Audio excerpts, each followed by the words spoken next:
Les tensions entre la RDC et le Rwanda sont restées vives, marquées par une rhétorique de plus en plus hostile, des accusations mutuelles sur l'utilisation des groupes armés comme mandataires, une augmentation des incidents transfrontaliers, tandis que la mise en œuvre du processus de Nairobi et de Luanda s'est enlisée malgré les efforts diplomatiques en cours. C'est le secrétaire général des Nations Unies, Antonio Guterres.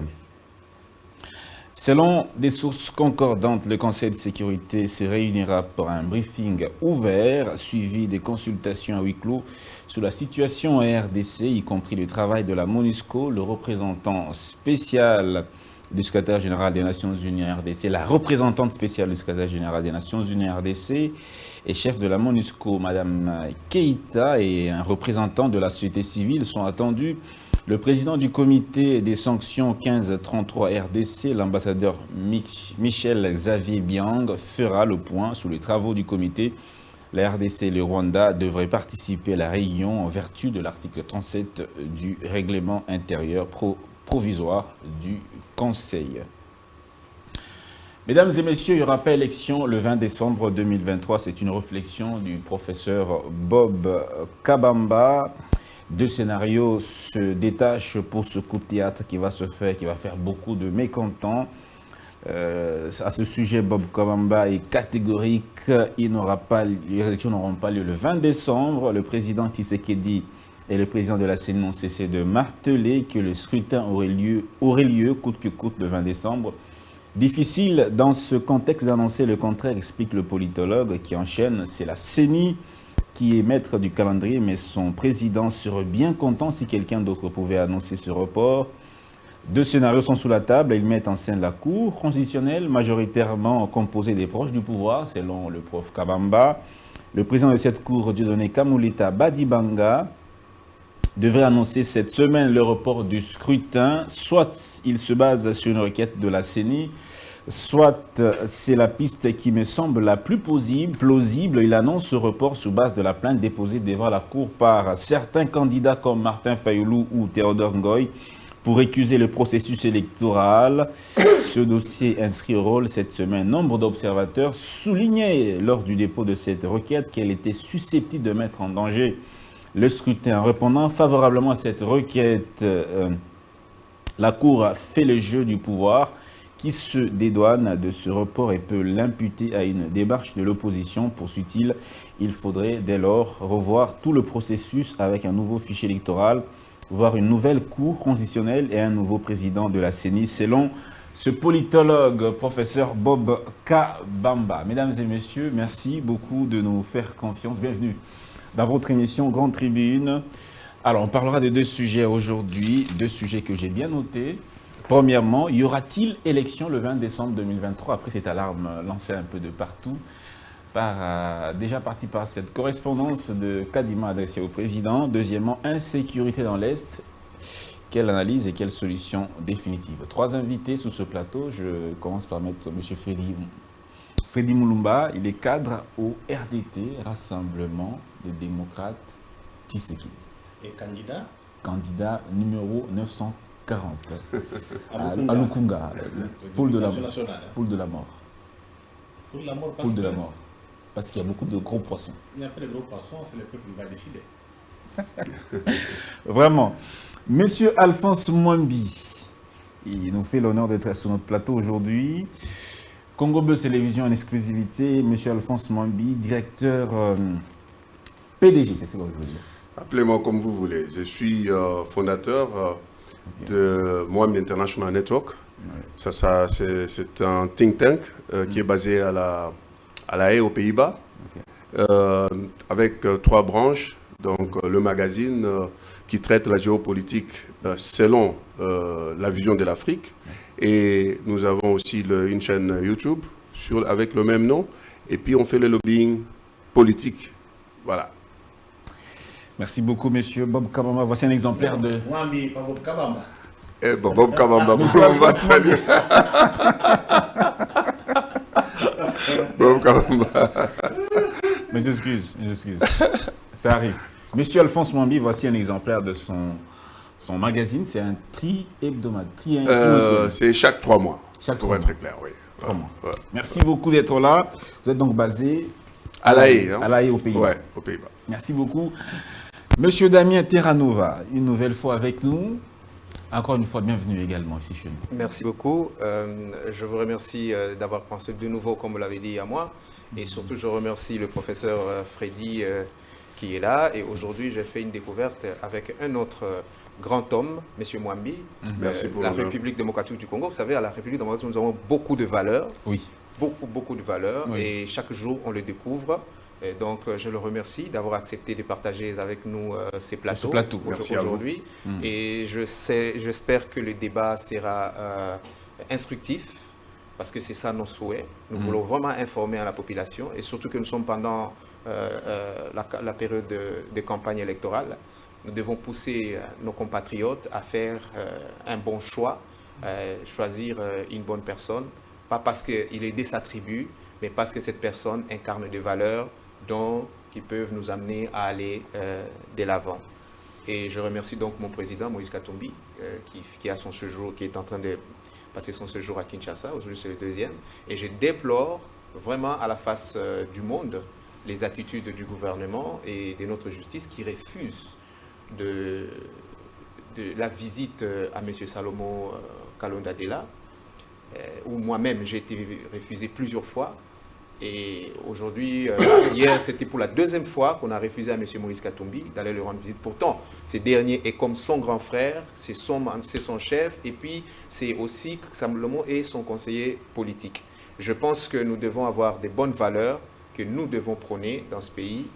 Refuser ou priver à quelqu'un une visite, je pense que ça fait partie des crimes de lèse-majesté.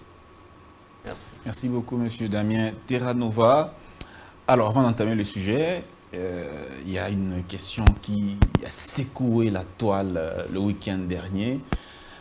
Monsieur Moïse Katumbi, la place publique, a découvert à la surprise générale ce passeport avec plusieurs visas. Comment vous l'expliquez? Il faudrait que le Congolais sache que M. Moïse Katumbi a été un acteur économique majeur dans cette république zambienne. Donc il a travaillé pendant longtemps, il a eu à avoir des ouvriers qu'il a payés. Donc, en fait, il a été un acteur économique.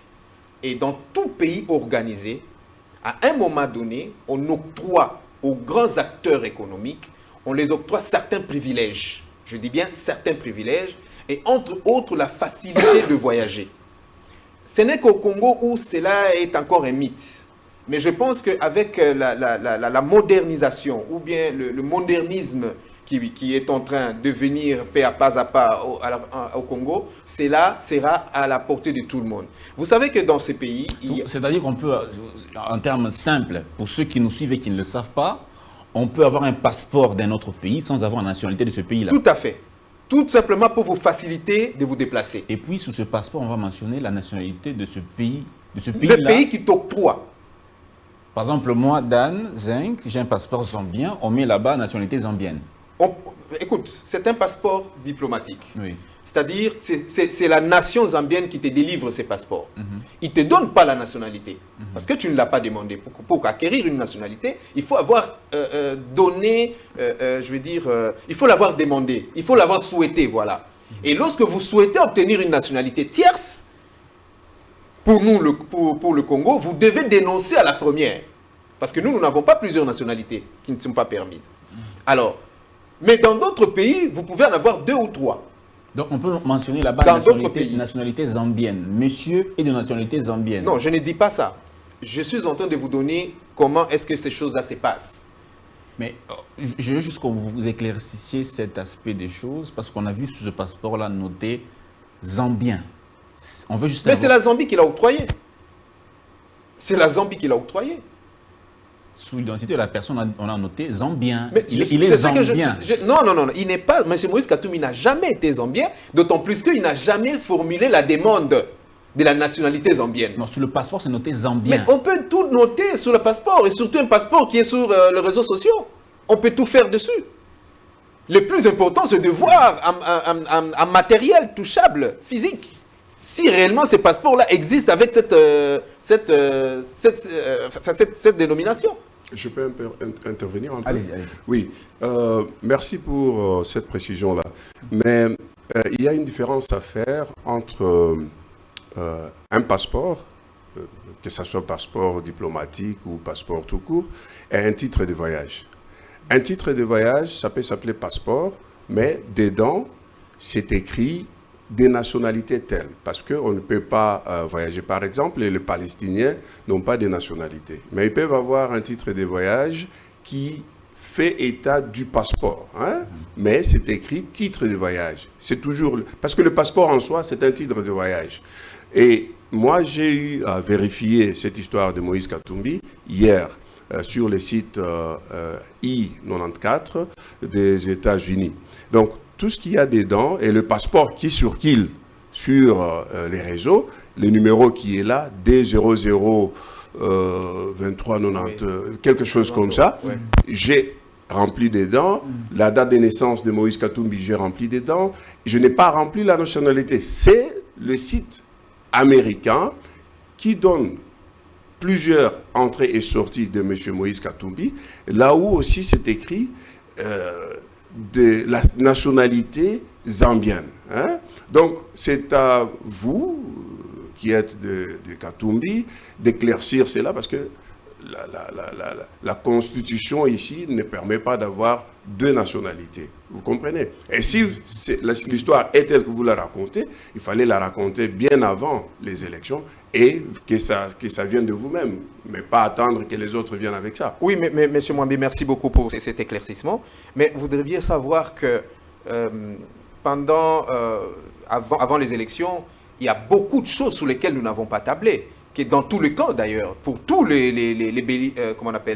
challengers à la présidentielle. Il y a beaucoup de choses dont on n'a pas parlé. Mais ce sont des choses aussi que nous estimons un peu secondaires, sur lesquelles on ne pouvait pas s'atteler, d'autant plus qu'on avait utile à faire, c'est de voir quel est l'avenir que nous devons offrir à la nation congolaise ou au peuple congolais. Donc, cette histoire est arrivée, mais je veux juste rassurer nos téléspectateurs et aussi nos électeurs que Moïse Katumbi n'est pas un Zambien, il n'est pas sujet zambien, il n'a jamais fait vouloir obtenir la nationalité zambienne, mais s'il a voyagé avec ces passeports-là, que je ne confirme pas, parce que je ne l'ai pas vu de mes yeux, alors, disons-nous que c'est parce qu'il était un acteur majeur dans cette République zambienne.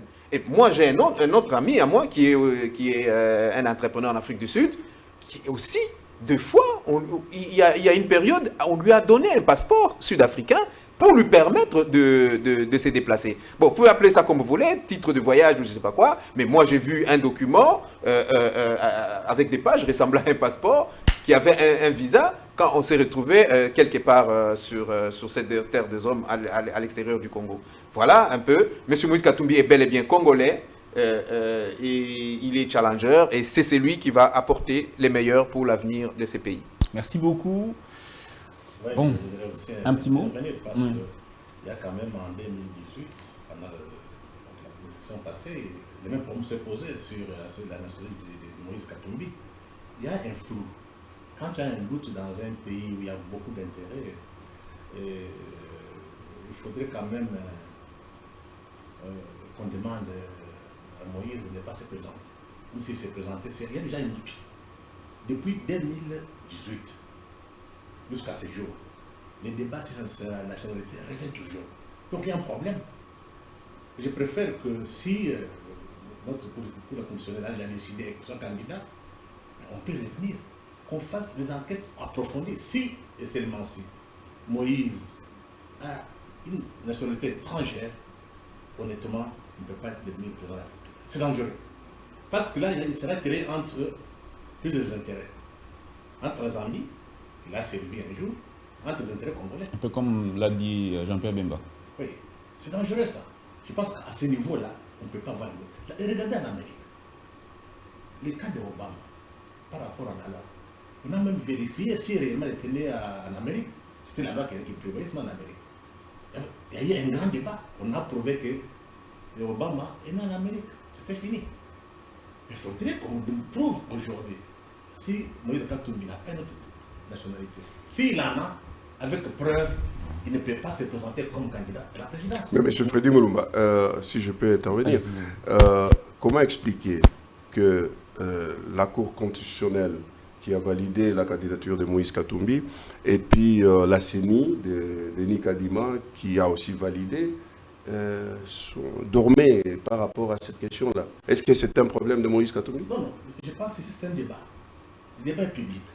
Il y a des institutions qui ont pris une décision. On ne peut pas contester ce que la Cour a pris comme décision. Mais il y a un flou. C'est normal que le peuple soit fixé si Moïse porte d'autres nationalités. Maintenant, les preuves, d'autres personnes peuvent sortir des preuves. Si les preuves sont réelles, on parle de la Cour constitutionnelle pour dire non, c'est pas vrai, regardez ce qu'il y a là. Donc, il faut maintenant question de preuves. Le problème n'est pas encore seulement juridique, hein, c'est un problème maintenant politique. Parce du fait qu'on ne peut pas avoir un étranger, ou bien quelqu'un qui porte une nationalité, à la tête de l'État. C'est dangereux. C'est ça le problème qui se pose maintenant. Mais peut-être c'est aux juristes chevronnés de nous expliciter un peu Il là. faut d'abord qu'il y ait le débat dans l'opinion et qu'on prouve avec des preuves. S'il y a des preuves de préférence, M. Katumbi ne peut pas être candidat à la présidence. Je dirais peut-être, pour ajouter à ce que mes co-débatteurs venaient de dire, il est bien vrai, moi je suis tout à fait d'accord qu'il y ait ces débats-là, ouverts, démocratiques, qu'ils soient politiques ou culturels, parce que la nationalité fait partie de la culture. Je suis tout à fait ouvert et je viendrai à ces débats. Mais ici, parlons du candidat Moïse Katumbi Chapwe. Moïse Katumbi Chapwe a été plusieurs fois objet de ce critique dont nous avons octroyé pour le gouvernement passé d'un acharnement. Et puis, M. Félix Tshisekedi au pouvoir, il a voulu, il a eu un semblant d'aider à ce que l'opinion soit tue, mais voilà, au final, c'est encore lui et sa bande qui, enfin, ou son clan politique, excusez-moi le terme, si vous le prenez dans le sens péjoratif, lui et sa famille politique, hein, pour être plus modeste. Aujourd'hui, il ressort cela parce que Moïse Katumbi excelle sur le terrain. Eh ben, moi, je pense que ces débats, cher professeur, avaient déjà eu lieu dans le temps. Et il y a même eu M. Tambwe Mwamba qui a été le premier qui a instrumentalisé cela et repassé à la télé. C'est moi qui ai octroyé le document. C'est-à-dire, lorsque M. Moïse Katumbi en avait besoin, le certificat, comme on appelle ça, hein, de nationalité, c'est moi qui ai signé sur ce document. Donc, pour dire à cela qu'aujourd'hui, normalement, dans un pays avec des gens qui cherchent à aller de l'avant, il ne faut plus faire marche arrière. D'autant plus que ces documents ont été octroyés par une institution autant politique que, comment dire, exécutif dans ces pays. Alors, je pense que ces débats de nationalité de M. Moïse Katumbi, permettez-moi de souffler un tout petit peu prof, doit être clos. Pourquoi? Parce que nous savons d'où est venu Moïse Katumbi. Et puis, pour vous dire, il y a beaucoup de mensonges là-dessus. C'est chacun qui se réveille un matin, il construit un truc contre Moïse Katumbi. Oh non, sa mère est une Zambienne. Oh non, d'ailleurs, il est lui-même, son père est un juif zambien, quelque chose comme ça. Merci. Oh, il est italien. Oh, il est juif. Oh, comment dire, israélien, tout ça. C'est-à-dire, c'est chacun de nous qui dort et qui se lève et qui donne à M. Moïse Katumbi une nationalité. Pourquoi le problème de Moïse Katumbi pose problème? Mais justement, je l'ai dit la fois passée. Il y a un problème derrière. Non, justement, le seul problème qu'il y a ici, c'est la jalousie. Non, c'est pas la jalousie. Si. Le seul problème. C'est pas encore aujourd'hui. Oui. Donc, justement, quand il y a un flou comme ça, il y a un autre. Il y a. C'est flou et orchestré par un groupe de personnes, cher prof. Par un groupe de personnes. Le jour que nous aurons des bons politiques, comme vous et moi, à la tête de ce pays, ce sont des débats qu'on ne tiendrait pas. Est-ce que ce ne serait pas une raison pour laquelle la commission électorale nationale indépendante pourrait reporter les élections? Parce que c'est ça votre... oui, mais bien sûr, parce qu'il y a un problème sérieux là. Non, pas du tout. Pas du tout. Non, mais attendez, ce n'est pas... C'est quand même grave. Hein? S'il y a il s'est présenté comme congolais. Et vous venez de parler de Tambo Mwamba. Tambo Mwamba, c'est une incarnation d'antivaleurs. Donc, ces valeurs, ces paroles ne comptent pas. Oui, mais il y en a plein comme ça. Ici, le pays est foutu, c'est à cause de tous ces gens-là. Donc, je pense que c'est une des raisons majeures. Parce que les histoires là, logistiques, les avions, les Antonov, tout ça, nous on peut mettre de l'argent pour faire ça. Mais le problème c'est que mettre l'argent pour des histoires de doutes, ça ne va pas. Ce n'est pas possible. C'est une classe de personnes qui l'impriment sur l'opinion.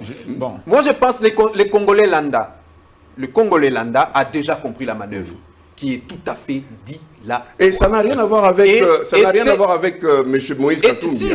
Si il y avait quelqu'un d'autre. Vous savez, monsieur Mwambi, dans ce pays, s'il vous plaît, dans ce pays, tout celui qui n'a pas été de l'obédience d'un certain parti politique, automatiquement il devenait étranger. Vous, aujourd'hui. J'ai un passeport néerlandais. Je suis hollandais. Voilà. De père et de mère congolais. Voilà. Voilà. Cela n'empêche que vous puissiez recouvrir votre nationalité de naissance. Il n'y a personne qui peut me l'enlever. De naissance. Voilà. Mais sachez que, comme vous n'êtes pas blanc, et que demain vous devenez candidat, vous serez peut-être sénégalais, parce que vous avez la peau foncée, vous serez peut-être sénégalais ou nigérien, je ne sais pas quoi, ou malien, on dirait ça de vous. Ça, c'est une manœuvre prof que nous connaissons. Et c'est ce que nous, la classe, nous, la crème, nous devions combattre cela. On doit amener de vrais débats sur la table. La fois passée, nous avions dit, le vrai débat sur la table, pendant ce temps d'élection, c'est qu'est-ce que vous allez nous donner demain? Qu'est-ce que vous allez nous produire demain? On doit prendre le premier sujet. On doit prendre le premier sujet. Oui. Les problèmes de la société se posent. Il y a encore d'autres problèmes qui se posent. Moïse incarne les intérêts étrangers. Pour preuve, les forums qui s'est tenu en Afrique du Sud pour désigner un candidat commun de l'opposition qui était derrière la fondation Kofi Annan. Qui dit Kofi Annan dit Davos. Davos, ce sont des hommes d'affaires de multinationales. Et n'oubliez pas l'Afrique du Sud, où se trouvent les plupart des multinationales anglo-saxonnes qui avaient signé des accords de concession avec le Léopold en 1885. Donc il faut qu'on soit très prudent. Quand vous voyez de telles histoires... S'il vous plaît, ils avaient fait quoi? Ils avaient signé des accords de concession de 99 ans. 99 ans? 99 ans, oui. Oui, avec Léopold II. Ah, d'accord. Ici, l'indépendance du Congo. Ok, oui. D'accord. Et ces concessions sont arrivées à la fin entre 1990 et 2012. C'est pendant cette période qu'on a eu beaucoup de conflits politiques. Donc ce qui se joue ici, c'est le contrôle de nos matières premières par les multinationales qui étaient à Berlin en 1985. Voilà pourquoi on doit être très prudent. Ça passe par Moïse Katumbi. Maintenant, Moïse porte les intérêts de ces gens-là. Donc si demain Moïse est au pouvoir, automatiquement, les globalistes, ceux qui contrôlaient les Katanga, qui contrôlaient aussi les Kivu, ils vont récupérer leurs terres. Mais qu'est-ce qui prouve que c'est lui qui porte ces intérêts-là? Qu'est-ce qui va le démontrer concrètement? Je viens de te dire ici, oui. Il y a le forum, donc, la fondation Kofi Annan. La fondation Kofi Annan, qui a organisé à Genève en 2018 pour qu'on trouve un candidat commun avec toute l'opposition. Oui. Maintenant, c'est la même fondation qui organise en Afrique du Sud. Derrière cette fondation, il y a les minières. En Genève, c'était de l'Incor. En Afrique du Sud, je ne sais pas ce qu'il y a derrière encore, parce que l'Afrique du Sud, la plupart des miniers, par exemple, pour être pratique, c'est que dans les diamants au Katanga, pardon, au Kassai, c'est un peu sud-africain, des birs. On a tendance à oublier tous les diamants de Kassai là, c'était des birs. De partout en Afrique, la plupart. Depuis la colonisation, ils ont signé des accords avec Léopold II. Jusqu'à aujourd'hui, ces gens pensent que ces minéraux-là appartiennent à leurs entreprises. Les Congolais n'existent pas. Voilà pourquoi ces débats doivent être très sérieux. Il faut que ce soit public. Nous allons passer. Il faut penser à nos enfants, nos petits-enfants. Il ne faut pas faire qu'on fasse un débat avec le cœur, avec le sentiment. Qu'on mette tout sur la table, qu'on discute, parce qu'il en va de la survie de notre pays, tout simplement. S'il vous plaît, moi je suis vraiment tout à fait d'accord à 100%. Si vous voulez, on peut aller à 1000% avec vous, dans ce sens que il y a des multinationaux qui ont eu à signer des accords pour ces pays et tout ça. Et ces débats doivent revenir à table. Nous devons en parler. Je pense qu'il y a un groupe de gens en Belgique qui ont voulu tenir ça. Je ne connais pas leur nom, mais il y a un groupe des intellectuels qui ont compris la supercherie de la chose et ils ont amené ces débats au Parlement belge. Ils voudraient qu'on revoie les accords de Berlin. Parce que ce pays, quand on est allé les disséquer à Berlin, ni nos grands-parents, ni nos chefs coutumiers, les plus grands qui avaient des grands empires ici, comme Moitayav, comme celui comment on appelle, du Congo central ici, l'empire Congo et tout ça, ces gens-là n'étaient pas invités. Pourtant, ils y étaient. Ils y existaient encore et ils étaient puissants.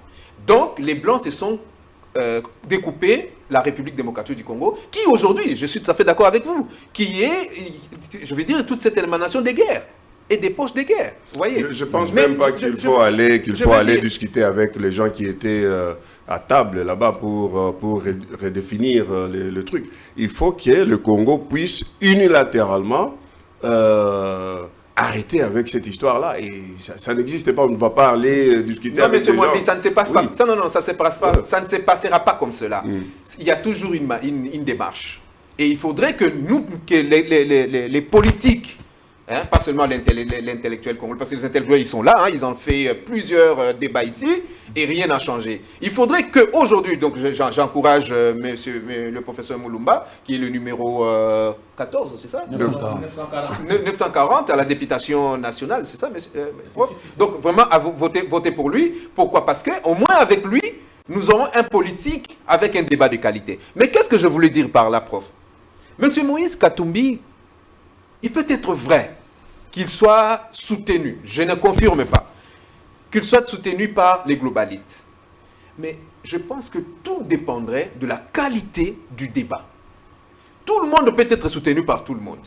Monsieur Félix Tshisekedi a fait 600 voyages à l'extérieur pour chercher à être soutenu. 600, c'est quand même trop. Ben écoutez, il en a fait beaucoup et on a eu un coup sur le budget du pays qui aujourd'hui se répercute sur la CENI. Parce que l'argent, c'est les chiffres, c'est les décomptes. Alors, il a eu, je veux dire, à dilapider toute cette masse de millions dans ses multiples voyages jusqu'à s'acheter un avion personnel pour lui permettre de continuer à partir. Mais aujourd'hui, nous avons une répercussion. Donc, si M. Moïse Katumbi déjà a ces globalistes avec lui et qu'ils acceptent d'accompagner, que je n'affirme pas, parce que je ne suis pas invité dans leur salon, mais j'ai réfléchi comme un Congolais. Terminé, oui. Je me dis, s'il a ces gens-là avec lui, ce que nous devons lui porter, c'est lui donner un débat, à discuter avec eux. Parce que, monsieur, on ne peut pas se le refuser. Ces gens-là s'inviteront toujours chez nous. Il y a eu des pactes, il y a eu des signatures, il y a eu des documents qu'on ne peut pas faire table rase. Merci. Il faudrait peut-être les inviter, que nous, la classe politique aujourd'hui, que nous puissions apporter le débat sur la table. Merci et beaucoup. Discuter avec ces gens-là, au lieu de dire que M. Moïse Katumbi il est avec eux et qu'ils vont amener les chaos. Non, pas du tout.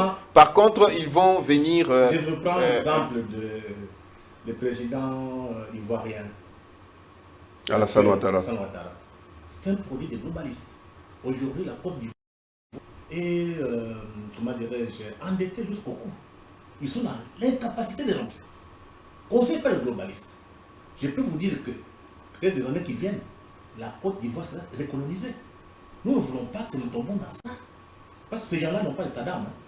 Ils ont ce qu'on appelle l'accumulation par de possession. C'est le capitalisme. Ils ne sont pas des enfants de cœur. Donc c'est au nom de comprendre. Il faut éviter les pires dans notre pays. C'est vrai, il faut qu'il y ait des débats publics, mais il faut que la classe politique s'assume. On ne peut pas permettre à quelqu'un qui a un doute qu'il soit président. J'ai dit ici, on ne le fait pas pour nous, c'est pour nos enfants et nos petits-enfants. Qui ont les leçons du passé. Merci beaucoup. Pendant que vous toussiez, je vais quand même dire, je vais quand même dire quelque chose là-dessus. Ouais. C'est que nos enfants, ne veulent pas. Oh, excusez. Ouais. Nos enfants, non, on doit éclaircir, hein, on doit éclairer l'opinion. Nos enfants, c'est vrai, ils doivent hériter un pays entier, c'est vrai. Ils ne doivent pas hériter les dettes, c'est vrai. Parce que, bon, nous, leurs parents, nous en avons hérité avec Mobutu. Et aujourd'hui, nous continuons à payer le prix. Tshisekedi qui nous laisse avec 17 milliards de dettes et tout ça. Ben, il est bien vrai. C'est pourquoi je parle du débat, de la qualité du débat, de la qualité de discussion que M. Moïse Katumbi doit avoir avec ces gens-là, au cas où il serait avec eux. Parce que, vous le savez très bien, et on ne peut pas continuer à mentir notre peuple. Nous avons toujours besoin des autres pour développer notre pays. Nous ne pouvons pas, ces discours des bas étages qui circulent, nous sommes autosuffisants, ainsi de suite, ça nous a amené là où nous sommes aujourd'hui. Vous avez un président qui vous trompe, et puis il va négocier, et puis finalement il a vendu des choses là-bas que vous ne savez pas, et puis vous venez, parce qu'il vous a dit que moi je suis seul, j'ai fait cavalier seul, il n'y a personne qui est avec moi, mais ténébrement, il est en train de faire de signer des accords avec des gens que vous ne contrôlez pas. Moi, je suis tout à fait d'accord avec vous. Apparemment, ce débat ne va pas être clos. Mais je suis d'accord avec vous. S'il vous plaît, M. Mwambi. Je suis d'accord avec vous que nous disions ceci et que cela soit ouvert. Qu'il n'y ait plus jamais dans ce pays un président qui est soutenu par X ou Y qui se le fait lui. Monsieur Dan, je voudrais que cela soit débattu au Parlement et vu au sud de tous. Ce que je trouve triste, c'est que ce que nous faisons là, nous sommes en train de discuter sur les élections d'abord, sur les personnes, Katumbi, Tshisekedi et les autres. Vous savez qui se moque de nous par rapport à tout ça? Non. Ce sont les Occidentaux, moi y compris, les Hollandais, qui vous regardent, qui nous regardent, et qui se disent, voilà, ils sont dans notre piège. Et le piège, c'est quoi? C'est toute cette histoire d'élection. Vous comprenez? Parce que les élections, c'est quoi? Si on ne les avait pas imposées par la communauté internationale, il n'y aurait pas de pays africains qui allaient eux-mêmes, par eux-mêmes, faire les élections. Et quand il y a les élections, c'est toujours des débats comme ça. Le pays fait le surplace. Il y a des trous partout. Quand vous arrivez à Kinshasa, c'est la capitale la plus sale du monde. Vous comprenez? Donc, les gens sont là, on va faire les élections, ça coûte beaucoup d'argent, ça n'apporte rien, on est dans des débats inutiles, alors qu'il faut savoir comment gérer ce pays, savoir créer une autre façon de gérer l'État, pas avec les histoires comme ça, parce que ce sont eux-là qui sont en train de nous regarder, ils se disent, Tozu Bango Mutambu, ils sont dedans, on va les régler. Entre eux, Katumbi, Tshisekedi, Fayoulou et tout ça, ils vont s'entretuer, mais nous, on tire les ficelles. C'est ça le problème. Qu'est-ce que vous suggérez à ce moment-là? Il faut trouver un autre modèle. Je ne vais pas les développer ici, peut-être une autre fois, parce que je les développe déjà au niveau de l'Occident. Et il faut qu'on arrête avec ces histoires d'élections. Hein. C'est une grande distraction. Parlez avec les gens dans la rue. Si on arrête les élections, on tombe dans la dictature. On tombe entre Dieu et Satan, il y a beaucoup d'alternatives. Hein. Donc ça, c'est ce qu'on nous a mis dans la tête. Okay. Il faut qu'on arrête, qu'on trouve un modèle de gestion de l'État, parce que cet État ici, c'était créé pour servir le maître. Le maître est déjà parti il y a plus de 60 ans, et on reste dans les mêmes histoires. Regardez ce qui se passe très bien dans l'Afrique de l'Ouest, hein, avec le Mali, le Burkina Faso et le Niger. Je les encourage de ne pas penser aux élections pendant les quelques années à venir, jusqu'à ce qu'eux-mêmes puissent comprendre quel type d'État ils veulent instaurer là-bas. Et je m'arrête. Les élections sont nocives pour les États africains. C'est nocif. Combien de gens sont morts ici par rapport à ces élections? Au Kenya, combien de gens sont morts là-bas? Quand les élections arrivent, les gens préparent déjà les cercueils pour enterrer les leurs. Vous comprenez? Et puis c'est une grande distraction. L'argent là, ça coûtait combien? Plus de 1 million, 1 milliard. 1 milliard. Oui. On peut mettre ça, on peut créer on peut créer beaucoup de choses avec ça. Il y a des gens qui sont affamés ici. Vous êtes contre ce système-là, la démocratie électorale. C'est ça la démocratie, vous pensez, vous y croyez? Non, mais je pense que M. Mwambi est déjà dans la Chine. Vous allez parler. La Chine et la Russie. Non, je pense qu'il y a un problème. Le modèle de l'État qu'on a aujourd'hui, c'est le modèle d'État calqué sur l'Occident. Le Congo a existé parce que l'Occident l'a créé. Les frontières, là, c'est pas nous qui avons tracé. Il faut remettre en cause toutes ces frontières, remettre en cause tous ces modèles que l'Occident nous a imposés. Mais ça, c'est remettre en cause les frontières, c'est remettre en cause les États qui ont été Mais c'est ce que j'ai créés. dit, ces États n'étaient pas formés pour nous, pour notre peuple. C'était des États qui étaient formés pour les étrangers. Le Congo a été, c'était une multinationale qui était à Berlin, comme c'était que le Congo existe. Ce n'était pas pour les États du Congolais. Aujourd'hui, ces modèles d'État s'est effondré. Vous pouvez faire le tour de la ville ici, donc le tour du Congo. Il y a même ni policiers, ni administrateurs, il n'y a rien. Donc le modèle là est fini. Donc normalement, si on était déjà sérieux, avant d'aller aux élections, on devrait d'abord organiser l'État. Parce que l'État, c'est le, comment on appelle ici? C'est le socle, Le la socle, fondation. la fondation. Maintenant, les élections concernent les régimes politiques qu'on peut appeler comme des murs. Donc s'il n'y a pas de fondation, tout s'effondre. Donc ce qui est beaucoup plus important, construire la fondation et puis mettre les murs. L'État peut Mais survivre. par quel mécanisme? C'est ça Attends, je termine. Mais on doit réfléchir. L'État peut survivre. Entre-temps. Oui, oui. L'État peut survivre à la disparition d'un régime politique, de n'importe quel régime. Mais les régimes politiques ne peuvent pas survivre à la disparition de l'État. Donc la fondation, quand on dit fondation, c'est l'armée, la justice, donc l'administration, tout ce qui concourt à la souveraineté. Quand ça disparaît, c'est fini. Mais vous pouvez voir, c'est comme nous maintenant on fait des élections. On a un régime, on a quand même un gouvernement. Le gouvernement contrôle quoi? Rien du tout. Donc au lieu d'aller un peu parce que l'Occident demande des élections, je pense que peut-être si nous le faisons celui-ci, c'est le moment de repenser tout. Nous faisons ces élections, ça termine, on dit, on ne va pas encore faire d'autres élections. On arrête avec tout. On ne va pas faire des autres élections. Nous faisons quoi? Nous réinventons un nouveau modèle d'État. On ne risque pas On ne va pas- d'accuser Tshisekedi de vouloir Non, se on ne maintenir va au pas, pouvoir, comme on disait C'est pas- sous Écoute, Kabila. ceux qui Non, il veut inventent- modifier ceux la qui inventent les constitution. modèles, ce ne sont pas des politiciens. Tu peux lire l'histoire des civilisations, ce sont toujours les penseurs, ce qu'on peut appeler les intellectuels, qui inventent le modèle de l'État. Et pour inventer ce modèle de l'État, on ne va pas chercher les médias à 14 heures. Nous avons dans notre histoire, juste pour vous donner l'exemple de Mwatayav, les chefs, les empereurs. Mais jamais vous entendez que Mwatayav a volé Son peuple. son peuple. Il part en Angola. Tout le monde est debout en Angola, il est respecté. Il part en Zambie, il est respecté. Même au Congo. Mais nous devons nous inspirer de la gestion de l'État de Mwatayav pour moderniser, je dis moderniser notre État en s'inspirant des autres. C'est un travail des penseurs, des intellectuels. Mais tant qu'on n'a pas compris ça, nous allons passer de crise en crise. Ça fait combien de temps? C'est depuis 2005, 6 qu'on a eu des élections. Pourquoi à tout moment il y a des guerres?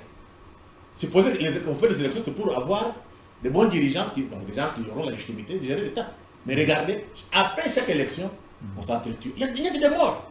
Des hommes sérieux s'arrêtent et se posent, interrogent l'histoire, interrogent l'imitation géopolitique. Parce que ceux qui pensent que les richesses du Congo leur appartiennent, ils ne vont jamais le laisser tranquille. Ça, c'est une donne.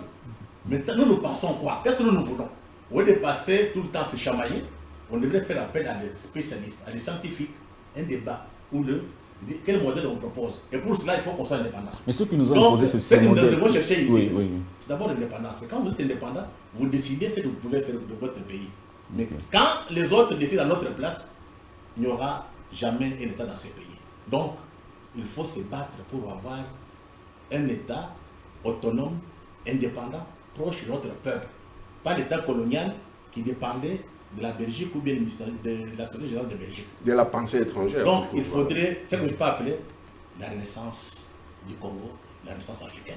La naissance du Congo, la naissance africaine. Exact. Cette S'il renaissance vous plaît, peut passer monsieur aussi, Dan, peut je passer voudrais aussi ajouter- par Moïse Katumbi, comme non, cette attends. renaissance. En fait, il peut être l'artisan de cette Justement, renaissance. je vais en venir, mais je vais ajouter quelque chose. C'est que le prof a dit, M. Moulumba a ajouté quelque chose.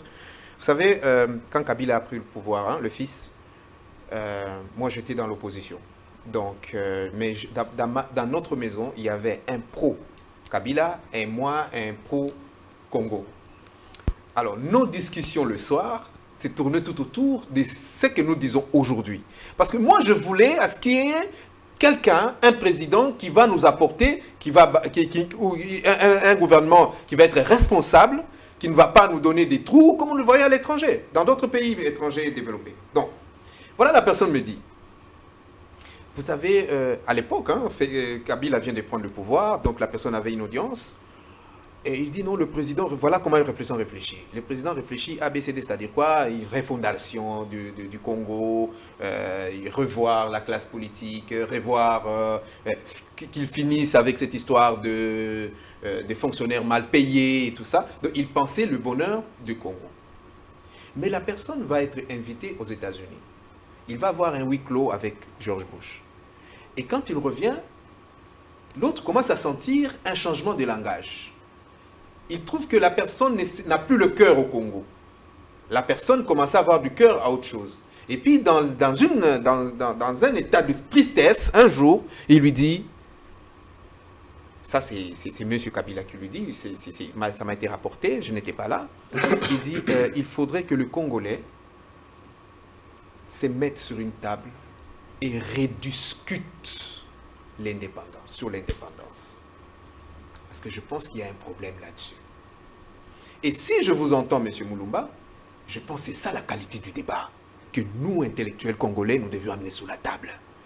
On a connu Mobutu, on a connu Kasavubu, on a connu Mobutu, on a connu Kabila père, on a connu Kabila fils. Aujourd'hui, nous sommes en train de connaître Félix Tshisekedi. Rien ne change. C'est la même chose. C'est-à-dire quoi? Lorsqu'un président arrive au pouvoir, il ne sert pas le peuple, il se sert lui-même. Il vous fait un semblant de construire 2 toilettes, un petit marché, et puis il vous dit j'ai fait, mais lui il se remplit les poches. Mais nous, le Congolais lambda, qu'est-ce qu'on se dit? Non, par exemple, et puis cette histoire, on nous a beaucoup menti, disant que l'Occident va venir avec les avions, va bombarder, va prendre le président, va l'enlever. Ce qui est faux. C'est nous-mêmes qui devrions nous prendre en charge. Et je pense que le vrai Congolais, nous devons dire à nos peuples que nous devons nous prendre en charge. Et la manière de nous prendre en charge, c'est aujourd'hui, M. Ngobila, qui mégère la vie de Kinshasa, il doit nous faire des rapports, il doit nous rendre un rapport. Et s'il ne le fait pas, nous sommes obligés, par le biais, soit du Parlement provincial, ou bien par un soulèvement populaire, pour le faire partir. Mais non, qu'est-ce que nous faisons? Nous sommes là. Pourquoi? Parce que nous, d'abord, même pas nos enfants, nous n'avons pas été appris cela. On ne nous a pas dit que lorsqu'un chef mégère, vous devez le faire partir. C'est ainsi qu'aujourd'hui, mais je remercie quand même cette population qui évolue, M. Tshisekedi arrive dans un contrée, il dit je vais prendre le plus récent, Ouvira, il dit non, on est en train de vous faire la route, tout ça, pendant qu'il lui-même est entré par Burundi, pour arriver dans son propre pays, il doit faire un détour, pendant qu'il y a des routes bien établies. Et la population lui dit, non, monsieur le président, il n'y a rien qui est fait. Mais vous nous ramenez là dans un débat politique politicien. Non. Je pense qu'il faut aller au-delà, monsieur. Justement, c'est ça. Je suis en train de parler, s'il vous plaît, monsieur Mwambi, je suis en train de parler du réveil. Réveil de la conscience. Et aujourd'hui, nous sommes en train d'aller vers quelque part. Et si ce débat peut avoir lieu aujourd'hui sur une chaîne de télévision qui est suivie quasi la totale, je pense que c'est pour éveiller la conscience. Je pense qu'on peut évoluer avec notre sujet. On ne parle pas de personnes, mais nous parlons de la République. Merci beaucoup. Le sujet sur les élections, le professeur Bob Kabamba jetait en tout cas le pavé dans la mare pour il n'y a pas élection. Il a même décrit, je crois que je l'ai lu ici. Je voulais qu'on analyse un peu son argumentaire, mais je crois que on va prendre la deuxième thématique. On a assez épilogué là-dessus sur le premier sujet. Vous allez parler sur un peu le phénomène là. Alors, phénomène combattant justement, mais parlons insécurité dans... Je pense que tu parlais, on n'a pas parlé de ça. Vous voulez... oui, parce que je connais, c'est un ami, quand j'étais au potentiel, on était toujours en contact. Et je connais bien aussi de Bob Kabamba. Je pense que Bob parle en tant que politique et pas que scientifique. Non, c'est une réflexion scientifique. Non, c'est un politicien. Il fait partie d'un parti politique et surtout... La Belgique est presque exclue du jeu politique à Kinshasa. Donc maintenant, quand vous lisez ce qu'il a déclaré, c'est comme s'il veut la qu'il y ait des négociations. Parce que généralement, quand leurs clients ne sont pas au pouvoir à Kinshasa, ne sont pas dans les jeux, il faut qu'il y ait des négociations pour qu'ils puissent introduire leurs clients. Donc la Belgique est perdante dans ce qui se passe maintenant. Bob est congolais. Bob, c'est un Belge d'origine congolaise. C'est un Belge pour le moment défend les intérêts belges. Tout comme M. Mwambi peut défendre les intérêts. Pas un jour, même là. Il défend les intérêts. Donc, tu vois, donc, il ne faut pas prendre au sérieux ce que Bob dit. Moi, je dis ceci. Pas de polémique. On attend que le président Kalima déclare qu'on reporte ou pas. Ce n'est pas la fin du monde. Pourquoi on a fait un problème? Mais est-ce que le problème, c'est Bob Kabamba? La légalité, la légitimité du pouvoir. Les fois du problème ici, les Belges sont exclus du jeu. Ils entrent dans les jeux politiques au Congo, quand il y a des négociations, quand les leurs sont les infiltrés, ils entrent. Mais s'il y a élection aujourd'hui, prenons les 20 élections, je vous dis que nous serons un pays indépendant, totalement indépendant. D'abord, on a financé nos élections nous-mêmes, personne ne nous a financé. Deuxième chose, c'est le peuple qui va décider qui va diriger le pays demain. Ce n'est pas encore Bruxelles qui décide, c'est encore Washington, tout comme Paris. Ce qui est posé à ce qui se passe maintenant. On le veut ou non. Même si c'est pas Tshisekedi qui est élu, même si c'est Fayoulou qui est élu, même si c'est Katumbi qui est élu, ça c'est le peuple. Non, pour être un peu réaliste, Félix Antoine Tshisekedi sera réélu. Là, il n'y a pas de doute. C'est très clair. Il n'y a pas de doute. C'est sûr et certain. Oui, mais cette élection de Attention, Félix, vous allez énerver M. Mwambi. Hein. cette élection de Félix, ça va nous donner la chance d'avoir notre indépendance politique. On va commencer à décider de nous-mêmes. Mais nous pouvons travailler avec les autres. On n'est pas interdit de travailler avec les étrangers. Mais on va travailler avec les étrangers en défendant nos intérêts. Pour le moment, les étrangers veulent mettre la main sur nos richesses et continuer de nous exploiter comme ils l'ont fait depuis 1885. C'est que nous refusons. Donc, ce qui se passe maintenant, c'est une deuxième indépendance. Qui passera par les élections. Par les élections libres et transparentes. Un petit mot sur Bob Kabamba. Oui, un petit mot. Bob Kabamba n'a fait qu'analyser la situation actuelle. Oui. Je pense que le problème, c'est plutôt Denis Kadima. Quand Denis Kadima est passé, Denis Kadima qui est le président de la CENI, il est passé lui-même pour dire nous avons besoin de 4 Antonov et de 10 hélicoptères pour dispatcher le matériel électoraux. Et ce matériel électoral qui vient de la Chine ou je ne sais pas où on ne fait pas les élections, mais chez vous ici, vous avez tout le monde qui veut vous aider, faites des élections. Hein, c'est comme des bêtes qu'on amène à un abattoir, allez-y. Ben, le problème, ce n'est pas Bob Kabamba. Quand le président de la CENI est passé, il a dit, c'était une sonnette d'alarme pour dire, écoutez, moi j'ai écrit une lettre au président de la République, et si les choses ne se passent pas comme il faut, ne venez pas me demander. Moi, c'est pour le 20 décembre. Vous voyez? Et aux journalistes de faire leur travail, et aux analystes aussi. C'est ainsi que Bob Kabamba a fait aussi cette analyse. Ça pourrait être aussi quelqu'un d'autre. Oui. Non, je pense que le président a déjà donné une réponse. Je pense que l'Angola... Quel président? Le président de la République ou bien de la CENI? Le président de la République. Oui. On fera appel aux avions angolais pour faire ce travail. C'est la première fois. Ils ont refusé.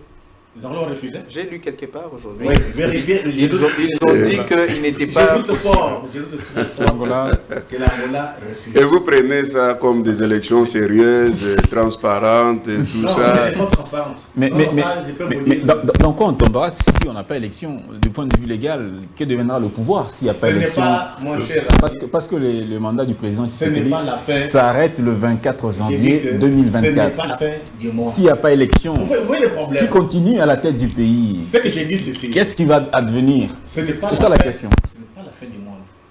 La fin de l'on a fait 2 ans. Il y a une élection. Laisse-moi terminer un peu. Oui. Dans cette hypothèse, dis non, s'il n'y a pas d'élection, ce n'est pas la fin du Congo. Mais le problème ici, c'est quoi? Nous sommes un enjeu aujourd'hui. Toutes les grandes puissances, l'Amérique, la Chine, la Russie, on peut parler aussi de l'Union européenne, tout le monde va avoir la main sur le Congo. Voilà le problème qui est là. Ce n'est même pas des élections. Mais monsieur, déjà, oui. nous n'en bénéficions presque pas. Mais c'est parce que... donc déjà, ces multinationales déjà, on la met déjà sur le Congo. Donc, mais là, en quelque sorte. Suggérer qu'on doit croiser les bras. Non, on ne doit pas croiser les bras. Ouais. C'est-à-dire que la chose existe déjà, peut-être que nous devons procéder autrement. Mais justement, c'est ce que je dis, mais cher d'ensemble, s'il n'y a pas élection, qu'est-ce que quelle sera votre option? Non, nous d'abord, jusqu'aujourd'hui, nous continuons à croire qu'il y aura les élections. On se refuse ces luxes de penser qu'il n'y aura pas d'élections. Pourquoi? Parce que tous les signaux, enfin toutes les alertes ont été données et nos amis en face nous ont dit ils tiendront ces élections. Eh bien, on fait foi à cela. Mais j'aimerais qu'on revienne sur le débat. Ce débat est très, très important. Et donc, j'aimerais à ce que M. Mwambi, prochainement, qu'il vienne nous donner ce qu'il a eu à réfléchir dessus prochainement. Mais je veux dire, prof, dans ce pays, nous avons eu un Kabila qui a organisé les élections à 100% Made in Congo. Financé par le Congo. Oui, Made in Congo, donc financé par le Congo, il n'a pas été à l'extérieur et au finish, ça a donné un président que vous et moi, nos consciences connaissent, mais d'un sursaut, je ne sais pas lequel, nous nous sommes rabattus à l'extérieur pour faire accepter le président que nous avons aujourd'hui. Vous voyez? Alors, pourquoi cela? Ou que devrions-nous faire au futur? Je pense que c'est un débat auquel nous devons nous mettre et refuser de dire une contre-vérité à nos peuples. Nous avons été victimes de cela. Nous voilà aujourd'hui les cheveux blancs, en train de tournoyer.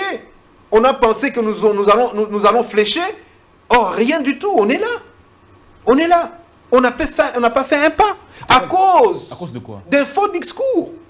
Des faux discours dont on nous a dit. De la part de qui? Mais de nos politiques. Ils nous ont dit non, écoutez, le Congo doit être indépendant, et le Congo doit dépendre de lui-même. Celui-là, il a la couleur jaune, il a la couleur rouge, ne doit pas faire partie du Congo. Et pourtant, le vrai débat, c'est de comment nous devons faire pour que nous soyons puissants, pour que nous soyons indépendants. Parce que vous l'avez dit, depuis, même le prof l'a dit, depuis 1885, le Congo a été discuté là où on n'était pas. Là où nos représentants n'y étaient pas. On est venu, le prof a dit quelque chose de très important ici. Vous savez que les empires que nous avions, que ce soit les Chokwe, que ce soit les Lunda, que ce soit le Congo, que ce soit les Nandé, tout ça, on allait au-delà du Congo. On était au-delà du Congo.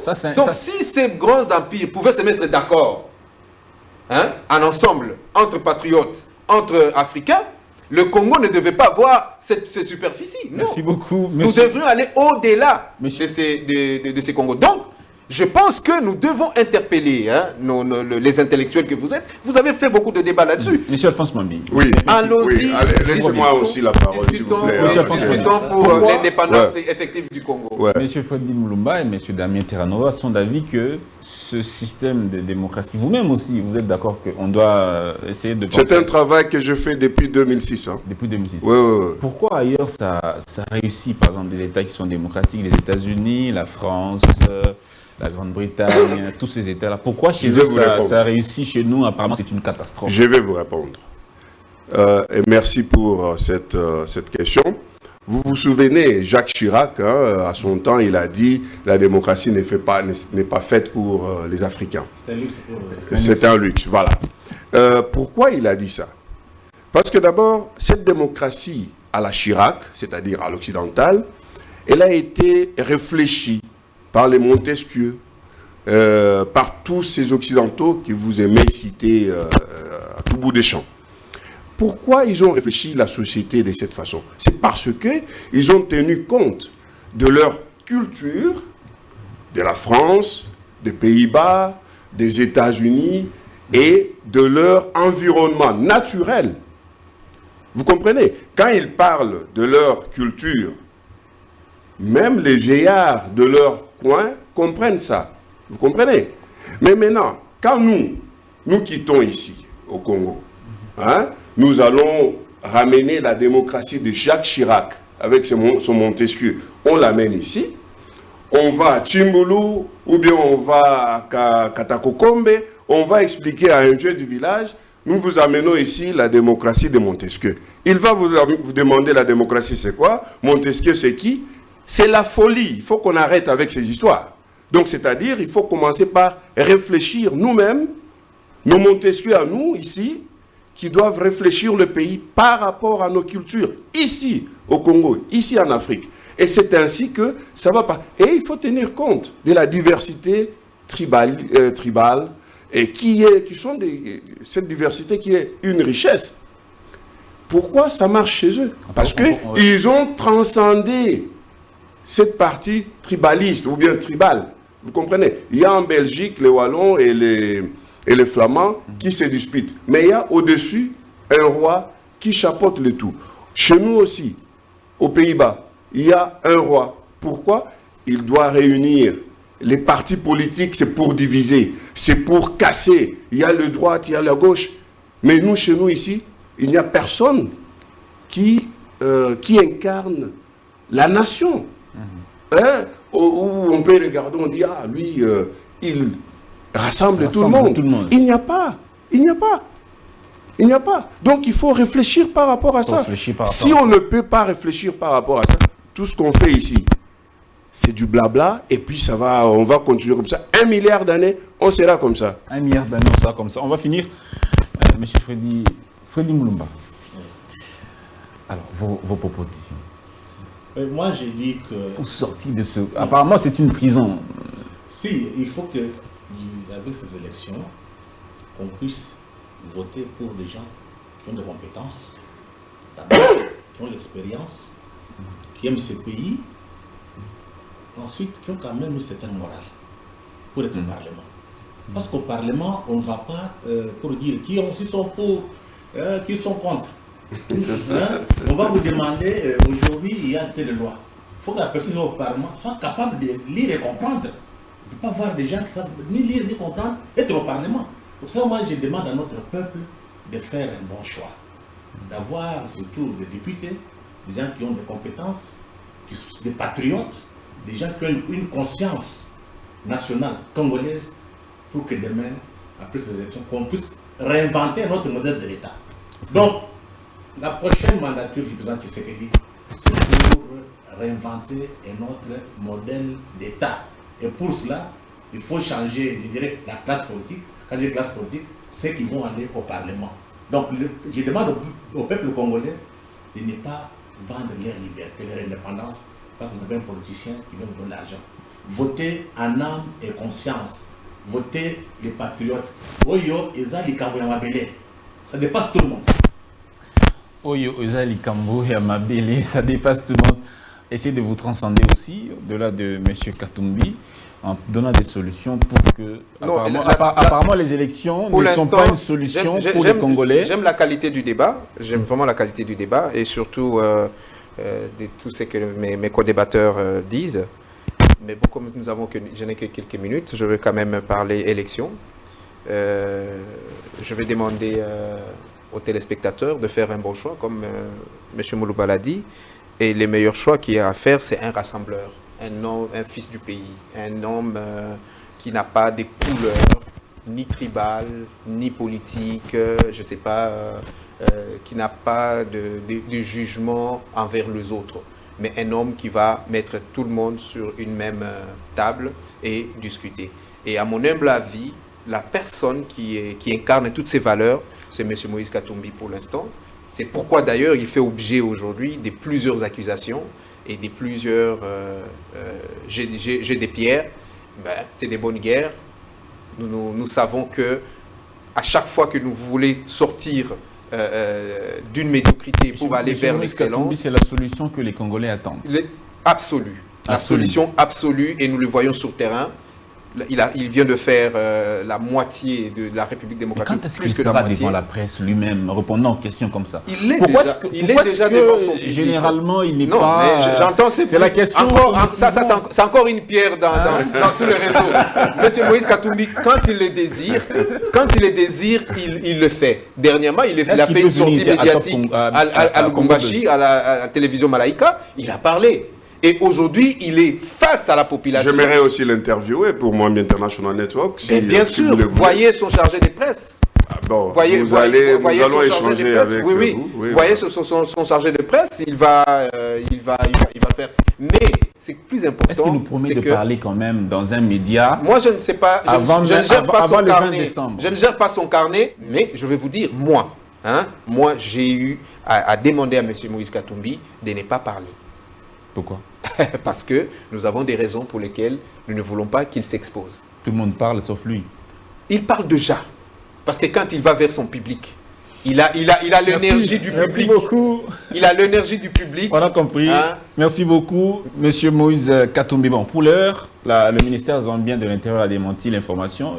Il a dit que M. Katumbi n'a jamais eu de nationalité zambienne. Et donc, pour l'heure, pas de spéculation, M. Katumbi est congolais. Alors, on termine avec vous, M. Alphonse Mwambi. Merci, c'est un honneur. Alors, ce phénomène que nous vivons en Europe, phénomène de combattants, permettez qu'on termine avec ça, hein? Phénomène de combattants. On apprend que ça détruit la culture congolaise. Les musiciens congolais, pendant un moment, n'ont pas joué dans les grandes salles en Europe, aux États-Unis, un peu partout. C'est quoi la cause de ce phénomène-là? C'est quoi les avantages ou les désavantages de ça? Merci beaucoup pour cette question, elle est pertinente. D'abord, il faut remettre tout dans le contexte. Le contexte dans lequel le phénomène de combattants a commencé, c'était la politique catastrophique qui a eu lieu ici avec l'avenue des AFDL, hein, de papa Joseph Kabila père, et puis après il y a eu Joseph Kabila. Bon, il y a eu des gens, un groupe de gens qui ont créé ce mouvement Bana Congo. Hein. Alors, ce mouvement Bana Congo, c'était 3 personnes, et puis après, ça s'est élargi. Mais maintenant, c'était une cause politique, un combat politique contre le problème que connaissait le pays à cette époque-là. Et après, on a trouvé que les musiciens venaient distraire les gens. Donc, au lieu que les gens soient focalisés sur ce combat politique contre les antivaleurs ici au Congo, et donc on s'est dit non. Alors, les choses, donc les instruments qui perturbent l'attention ou le combat, on doit aussi les évacuer. C'est ainsi que les combattants, moi je ne suis pas combattant, ont commencé à boycotter la musique. Alors, ils ont commencé à boycotter ça, c'est depuis 2006 jusqu'à aujourd'hui, ça commence un tout petit peu. Alors, boycotter cette musique, qu'est-ce que cela a amené en positif à la diaspora congolaise? D'abord, la diaspora congolaise est focalisée sur ce qui se passe au pays. Hein, rappelez-vous, on parlait de Congo, de Congolais comme des BMW, hein, des gens qui aiment la bière, les femmes et le frime. Donc, ça, c'est fini. Il y a des avantages avec ça. D'abord, quand il y avait des rivalités entre, d'un côté, JB Mpiana, Werason, et ainsi de suite, il y avait des jeunes filles, des jeunes femmes en Europe qui, eux aussi, avaient des rivalités. Moi, je vais avoir un enfant de Mpiana et moi, je vais avoir un enfant de Werason. Vous comprenez? Et il y avait des jeunes filles, des jeunes femmes qui avaient des enfants plein dans des chariots, là. Sans emploi, sans quoi, mais plein d'enfants. Et sans compter les musiciens des autres là. Parce qu'il y avait aussi des musiciens qui faisaient des enfants comme ça. Donc cette rivalité-là, elle est devenue aussi une rivalité maternelle. Ça, c'est un bénéfice. Ça n'existe plus. Hein. Ces femmes-là sont en train maintenant d'étudier, de se focaliser aussi sur ce qui se passe ici au pays.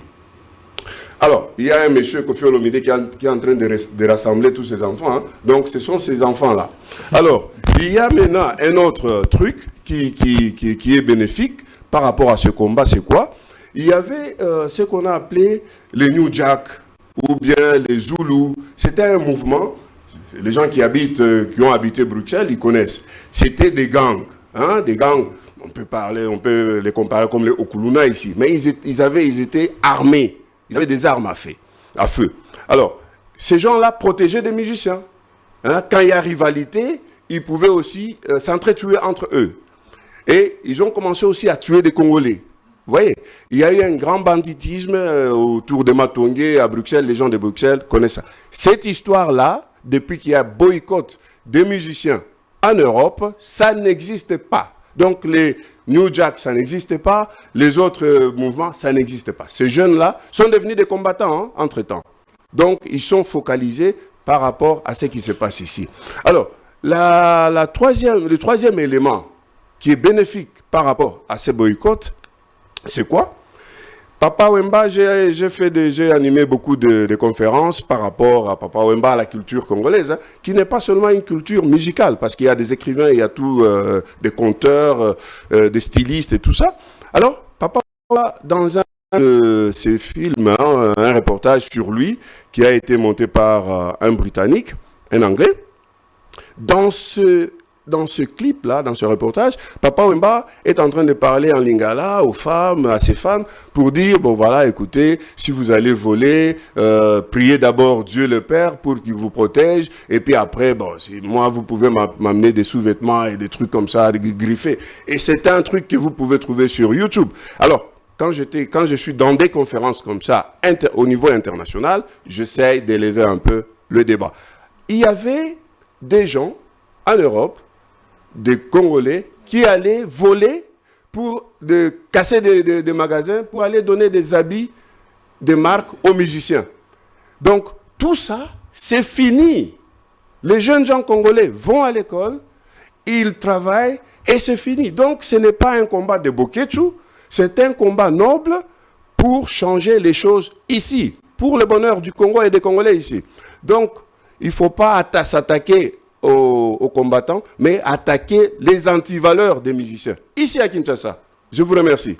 Merci beaucoup, Monsieur Alphonse Mombi, d'avoir été avec nous dans ce numéro de Grande Tribune. Nous l'avons eu grâce à Monsieur Freddy Moulumba. En tout cas, merci beaucoup pour la qualité de ce débat, Monsieur Freddy Moulumba. Merci beaucoup, Monsieur Damien Terranova également. Je vous remercie aussi. Vous avez assez particulier. Vous êtes Daniel Terranova. Oui, je m'appelle Damien Terranova. Ouais, Terranova, c'est un nom, je veux dire, d'héritage. Voilà. Ok, merci beaucoup. Ouais. Mais je pense que le prof a mon nom. Il est sur ma carte. Ah, donc vous avez aussi plusieurs nationalités? Non. Terranova. J'aimerais bien l'avoir comme vous, mais moi je suis contraint à n'avoir qu'un seul, qui est celui du Congolais. C'est pour rigoler. Hein, oui, je le sais. Ouais, merci beaucoup d'avoir été avec nous. Voilà, c'est le Congo, c'est le Congo qui nous réunit. Donc, merci d'avoir été avec nous, quelles que soient les divergences d'opinion, mais nous restons tous congolais. Mesdames et messieurs, merci de nous avoir suivis. On attend cette émission avec M. Moïse Katumbi. Allez, à très bientôt.